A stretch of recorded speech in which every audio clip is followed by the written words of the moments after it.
اس کے بعد ایک حدیث سنا دیتا ہوں، صرف ایک حدیث پہ عمل کر لو، ساری دنیا بھی آپ کی، آخرت بھی آپ کی۔ میرے نبی نے فرمایا اربع من کن فیہ ما ضرہ ما فاتہ من الدنیا، چار باتیں مجھ سے لے لو، دنیا بھی تمہاری، آخرت بھی تمہاری۔ صدق حدیث، ہمیشہ سچ بولنا، جھوٹ نہ بولنا، ہمیشہ سچ بولنا، جھوٹ نہ بولنا۔ حفظ امانت، کسی کو دھوکہ نہ دینا، کسی کو دھوکہ نہ دینا۔ سارے ایسے ترقی یافتہ ملکوں میں ہمارے انڈیا پاکستان کے نوجوان دھوکہ دیتے ہیں لڑکیوں کو، مقامیوں کو، کہ ان سے شادیاں کرتے ہیں، پیپر بنا لیں، پیپر بنتے ہیں پھر بھاگ جاتے ہیں۔ میرے نبی کو بدنام نہ کرو، میرے نبی کو شرمندہ نہ کرو۔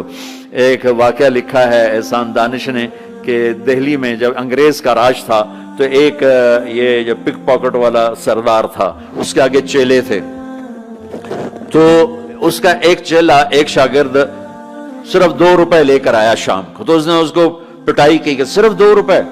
اس نے کہا استاد آج بہت موٹا مال کمایا تھا، آج ایک انگریز کی جیب کاٹی تھی، اس میں بڑے پیسے تھے، لیکن جب میں 4 قدم چلا تو مجھے خیال آیا کہ قیامت کے دن اگر عیسیٰ علیہ السلام نے میرے نبی کو گلہ دے دیا کہ آپ کے امتی نے میرے امتی کی جیب کاٹی تھی، تو مجھے ان کی وجہ سے، میری وجہ سے میرے نبی کو شرمندہ نہ ہونا پڑے، تو میں نے جا کر اس کو واپس کر دیے اور یہ 2 روپے اپنے دے کھسکا کے لائیں۔ تو وہ اس کا استاد بھی رونے لگا کہ بیٹا یہ 10 روپے تیرا آج کا انعام ہے، تو نے کمال کر دیا۔ تو میرے عزیزو، ایسا کام نہ کرو جس سے تمہارے نبی کو شرمندہ ہونا پڑے۔ یہاں رہتے ہو صحیح طریقے سے پیپر بناؤ، غلط طریقے سے پیپر مت بناؤ، ٹیکس چوری مت کرو، ٹیکس کی چوری کے لیے ہیلے بہانے جھوٹ مت کرو۔ مسلمان سچ بولتا ہے، جھوٹ نہیں بولتا، مسلمان دھوکہ نہیں دیتا، دیانتداری سے کام کرتا ہے۔ 4 ٹکے بچا کر کیا کر لو گے؟ جھوٹ تمہارے چہرے کی لعنت بن جائے گا، قیامت کے دن کی سیاہی بن جائے گا۔ اور میرے نبی نے فرمایا جو دھوکہ دیتا ہے وہ میری امت سے خارج ہو جائے۔ من غش فلیس منا، جو نماز نہیں پڑھتا میری امت سے خارج ہو گیا، یہ نہیں کہا۔ جو روزہ نہیں رکھتا میری امت سے نکل گیا، یہ نہیں کہا۔ جو دھوکہ دیتا ہے میری امت میں سے نکل گیا، میری امت میں سے نہیں ہے۔ تو یہاں رہنا ہے تو سچائی کے ساتھ رہو، دیانتداری کے ساتھ رہو۔ شادیاں کی ہیں تو پھر نبھاؤ، پھر اس سے نبھاؤ، پہ فراڈ نہ کرو۔ ایک دن آنے والا ہے تمہیں اللہ کے سامنے کھڑے ہونا ہے، تمہارے دھوکے فراڈ سارے کھول کے اللہ تعالیٰ الگ دکھا دے گا، اور اس دن شرمندگی ایسی ہوگی کہ کہیں چھپنے کی جگہ بھی نہیں ملے۔ تو اللہ کے واسطے ایسے مسلمان بنو کہ تمہارے ذریعے سے تمہارا اسلام چمکے، روشن ہو، یہاں کی حکومت تمہاری تعریف کرے۔ یہاں کی حکومت تمہیں کتنی مذہبی آزادی دے رکھی، کتنی آسانیاں دے رکھی ہیں، تو ان کے ساتھ چیٹنگ مت کرو، ان کو دھوکہ مت دو، ان کے ساتھ فراڈ مت کرو، ان کا ٹیکس نہ چوراؤ، ان کو پورا ٹیکس دو، جتنا وہ تمہارا بنتا ہے سارا دو۔ اللہ تمہیں یہ تمہارا صدقہ بنے گا۔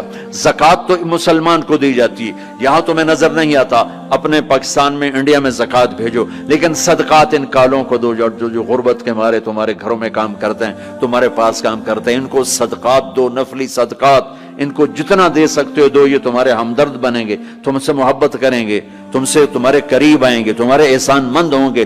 مسلمان بخیل نہیں ہوتا، مسلمان سخی ہوتا ہے۔ تم ایسے جوڑ کے کیا کرو گے؟ قبر میں کتنے لے کے جاؤ گے؟ تو میرے نبی نے فرمایا ایک سچ بولو، ایک دھوکہ نہ دو۔ تیسرا فرمایا اخلاق اچھے کرو، حسن خلیقت، اپنے اخلاق اچھے کرو۔ اور چوتھا فرمایا عفت فی طعمت، رزق حلال کمانا، حرام نہ کمانا۔ یہاں آ کے شراب کی دکان نہ کھول بیٹھنا کہ پیسے زیادہ بنتے ہیں، آگ لگا دو اس کمائی کو جس پہ تمہارا اللہ ناراض ہو اور اللہ کا رسول ناراض ہو۔ تمہارا ایک رینڈ جو حلال کا ہے تمہارے لاکھوں حرام کے رینڈ سے زیادہ اللہ کو محبوب اور پسند ہے، اور اس میں زیادہ برکت ہے۔ حرام کھا کے نہ کوئی سکھ کی نیند سوتا ہے، نہ سو سکتا ہے۔ اللہ کو بھولا کے نہ کسی نے چین پایا ہے، نہ پا سکتا ہے۔ یہ 4 باتیں آپ لے لیں، میں لے لیں، تو ہماری زندگی یہ بھی خوبصورت، وہ بھی خوبصورت۔ سچ بولنا، کسی کو دھوکہ نہ دینا، دیانتداری، اخلاق اچھے کرنا، رزق حلال کمانا۔ حضرت سعد بن معاذ بیٹھے تھے، ہمارے نبی کی نظر پڑی ان کے ہاتھوں پر، ہاتھ بڑے سخت تھے۔ آپ نے کہا تیرے ہاتھ کیوں سخت ہیں؟ کہا جی بچوں کے لیے روٹی کماتا ہوں تو ہاتھ سخت ہو گئے۔ تو آپ نے ان کے ہاتھوں کو پکڑ کے بوسہ لیا ایسے اور فرمایا بچوں کو حلال کھلاتے جو ہاتھ ایسا ہو جاتا ہے اس پہ جہنم کی آگ حرام ہو جاتی۔ ہماری تو آپ کی کمائیوں میں سچ اور دیانتداری ہو تو اللہ کی قسم 24 گھنٹے نماز لکھی جائے گی.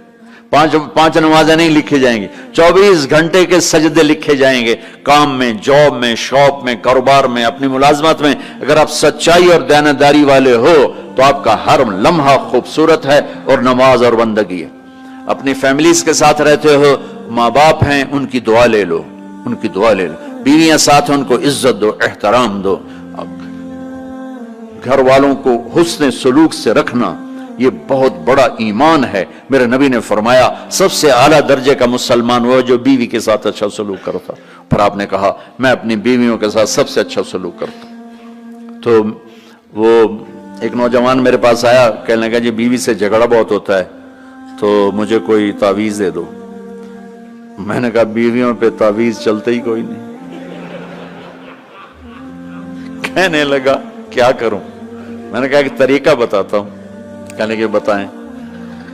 میں نے کہا ہر دفعہ جب کھانے پہ بیٹھو 2-3 لقمے اپنے ہاتھ سے کھلا دیا کرو. کہنے لگا اس سے کیا ہوگا؟ میں نے کہا یہ تو تم بعد میں دیکھو گے کیا ہوگا، تم کرو تو صحیح. کوئی 2 ہفتے گزرے، میری اس کی اچھی دوستی تھی، اللہ اس کی بخشش فرمائے، تو فوت ہو گیا. میں نے پوچھا، اس کا فون آ گیا نا، تو میں نے پوچھا وہ میری بات پہ عمل کیا؟ کہنے لگا نہیں. میں نے کہا کیوں؟ کہنے لگا شرم آتی. میں نے کہا لڑتے ہوئے شرم نہیں آتی؟ بولا عورت بھی کوئی ذات ہے جس سے لڑا جائے. وہ غصے میں بھی آئے تو کمزور ہے، کمزور سے درگزر کرنا ہی انسانیت ہے. میرے نبی نے فرمایا شریف آدمی بیوی سے دب کے چلتا ہے اور کمینہ آدمی بیوی کو دبا کے چلتا ہے. تو میں کمینہ بن کے نہیں رہنا چاہتا، میں شریف بن کے رہنا چاہتا ہوں. یغلبہن اللئیم ویغلبن الکریم لان اکون مغلوبا کریما احب علی من ان اکون لئیما غالبا. سبحان اللہ. تو میں شرافت والا بننا چاہتا ہوں، کمینہ نہیں بننا چاہتا. میں نے کہا تمہیں لڑتے ہوئے شرم نہیں آتی؟ گاما پہلوان پنجاب والوں نے سنا ہوگا، بہت بڑا رستم تھا. وہ پارٹیشن کے بعد پاکستان آ گیا لاہور، تو سبزی لے رہا تھا تو پاؤ تاؤ پہ کوئی ہو گیا جھگڑا، تو وہ دکاندار کے پاس گلاس، اس نے گلاس اٹھا کے مارا گامے کو، اس کے یہاں لگا، خون نکل آیا.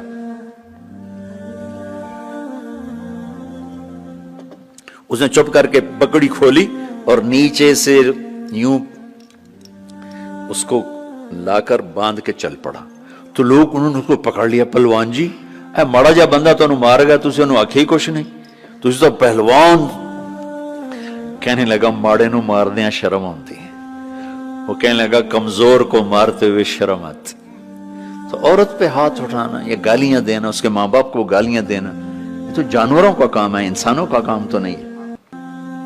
میں نے کہا کر اور مجھے بتا. کوئی 2 گھنٹے بعد اس کا فون آیا، کہا مولانا صاحب کمال ہو گیا. میں کیا ہوا؟ کہ میں نے اس کے منہ میں لقمہ ڈالا، وہ منہ تھے کھلے رہ گئے، منہ کھلے رہ گیا. مجھ سے کہنے لگی تو خود تو کر نہیں سکتا، کس نے تمہیں یہ سکھایا ہے؟ کس نے سکھایا؟ اس نے کہا مجھے مولوی طارق جمیل نے سکھایا. انہوں نے ایسے چولی اٹھا لی. اللہ مولوی طارق جمیل اور اس کے بچوں کا بھلا کرے جس نے تمہیں انسان بنایا. اپنے گھروں کو آباد کرنا ہے تو اخلاق اچھے کرو، بول میٹھا کرو. بچے ساتھ ہیں، ان کو محبت سے لے کے چلو. آپ ایسے دیس میں ہو جہاں ہمارا دینی ماحول نہیں ہے، آپ کو بنانا پڑے گا. اور دینی ماحول بنانا ماشاءاللہ بہت مسجدیں دیکھیں، مدرسے دیکھے، بہت خوشی ہوئی، لیکن ماحول بنانے کے لیے کچھ اور بھی ہے. محبت دو. علماء سے کہتا ہوں آپس میں پیار و محبت کی فضا قائم کرو.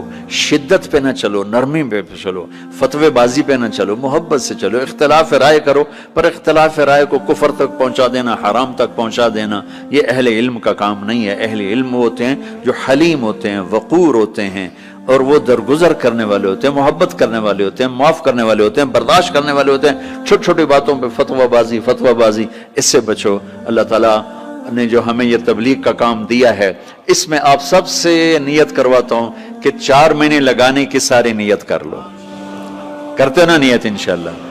اور چھوٹی سی تشکیل کرتا ہوں کہ ہر مہینے 3 دن آپ لگا لیا کریں. اللہ کا فضل ہے، تبلیغ کا کام تو ہر جگہ ہو رہا ہے. اب ہر مہینے صرف 3 دن جانا شروع کریں. جنید جمشید مرحوم کو میں نے یہ کہا تھا کہ تو 3 دن لگانا شروع کر. وہ کہنے لگا میں تو ناچتا ہوں، سٹیج پہ گاتا ہوں، میں 3 دن لگاؤں گا، کیسے لگاؤں گا؟ میں ادھر یہ کرتا ہوں، ادھر تبلیغ کروں. میں نے کہا یہ تیری ڈوز ہے، دوا ہے، تو دوا شروع کر، صحت ہو جائے گی.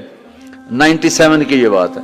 اس نے بات پلے باندھ لی، ہر مہینے 3 دن لگا لیتا جب کراچی میں ہوتا. جب نہیں ہوتا تھا تو پھر نہیں ہوتے تھے. جب کراچی میں ہوتا تو 3 دن. 97 98 99 2000 اور 2001 میں 4 مہینے کے لیے نکل گیا. تو آپ سب مجمع ماشاءاللہ نوجوانوں کا ہے، 3 دن لگاؤ گے، ٹھیک ہے نا؟ اور اگر کوئی اس مجمع میں کسی سے ناراض ہے تو اٹھنے سے پہلے ہی اس کو معاف کرے. اگر یہیں موجود ہیں تو گلے لگے، اور وہ موجود نہیں ہے تو وہاں جا کے اس کے گلے لگ جائے اور اس سے معافی مانگ لے. معافی مانگو گے اللہ آپ کو معاف کرے گا. کسی 2 مسلمان کا آپس میں بائیکاٹ نہیں ہونا چاہیے. کسی 2 مسلمان کا آپس میں بول چال بند نہیں ہونا چاہیے. بیوی سے ناراضگی ہو تو بیوی سے صلح. پتہ کیا نتیجہ نکلتا ہے؟ جب آدمی بیوی سے صلح کرتا ہے تو اللہ اس پر اتنا خوش ہوتا ہے ان کے پچھلے سارے گناہ معاف کر دیتا. تو سارے بھائی نیت کرتے ہو نا، لگاؤ گے نا 3 دن. بھائی دعا کے بعد نکلنا ہوگا تو بھائی مسافر 2 گھنٹے میں نے آپ کے ساتھ بات کی ہے، تو میں روبوٹ تو نہیں ہوں نا، میں بھی اب تھک چکا ہوں. تو بھائی مسافر نہ کرنا. مسافر اتنے رش میں مسافر کرنے بھی نہیں چاہیے. بس زبان سے آپ سلام کو میں جواب دوں گا. درود شریف.